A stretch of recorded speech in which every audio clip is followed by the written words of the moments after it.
jërëjëf mbokk yi xaritu internet yi ñu ñëwaat ak yéen ci ay xibaar yu ñu fi jot gannaaw mbirum Tabaski Ngom bi nga xamante ne jamono yi ñuy wax ak yéen ña nga foofu ca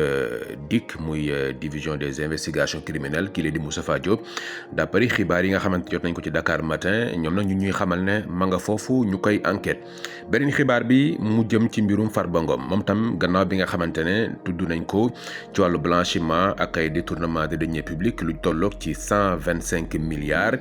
ki lee di Farba Ngom gannaaw conférence de presse bi nga xamante ne defoon na ko foofu ca siège APR nga gis waa taxawu ak ñi nga xamante ne ñoom ñoo di ay mbokkam féetewu ci APR ñoom nag ñëwoon nañu taxawu ko doon ko jàppale bu baax a baax ci li lee nga xamante ne moom moo di point de presse bi waaye bi ñu xëyee tey yeewu dañoo yem ci beneen xibaar muy ñi nga xamante ne ñoom ñoo di waa taxawu Sénégal ñoom nag nee nañu dañu yokk doole ki nga xamante ne moom moo di Farba Ngom daal di koy jëlal yeneen ci ay avocat gannaaw bi nga xamante ne jotoon na may avocat waaye nag ñi di waa taxaw ñëwaat nañu ngir yokk ko beneen doole gannaaw coow li nga xamante ne topp na ko te ñu wax ne ñi lee nga xamante ne ñoom ñoo di waa assemblée dañu doon yëkkati li nga xamante ne moom moo di immunité parlementaire am maanaam mbalaanu kiirlaay bi nga xamante ne dina mën a tax ñi leen di procureur ak juge yi daal di def li nga xamante ne moom moo di seen liggéey gannaaw bi nga xamante ne ministre de la justice ak procureur ñoo ko sàkk woon ci président bu assemblée nationale muy El Malick Ndiaye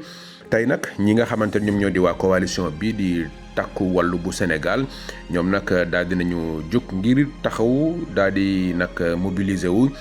jël ay avocats yoo xamante ne dañu koy jàppale ki lee di Farba Ngom avocats yi nag ñoom moom mu ngi ci li nga xam moo di barreau bu Sénégal ñu toll ci ñi nga xamante ne wala bokk ci ñi nga xamante ne ñoo gën a ràññeeku ci seen liggéey ku ci mel ni ki nga xamante ne moom moo di maître El Hadji Amadou Sall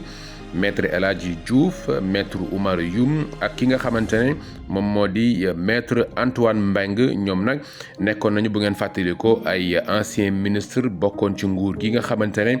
ñoom ñoo fi jugee ak yeneen nguur yi nga xamante ne jaar nañu fii waaye ki nga xamante ne tam moom moo di maître Ousmane Thiam ak maître Adama Fall ñoom ñëpp bokk nañu désormais ci avocat yi nga xamante ne daañu taxawu kii lee di Farba Ngom ci mbir mi nga xamante ne tudd nañ ko ci mu toll ci 125 milliards loolu nag sunu ay mbokk yu média ñoom ñoo ñu ko xamal mbokk yi xarit yi ñu ngi leen di gërëm ci seen teewlu woy leen di abonné ci sunu People TV.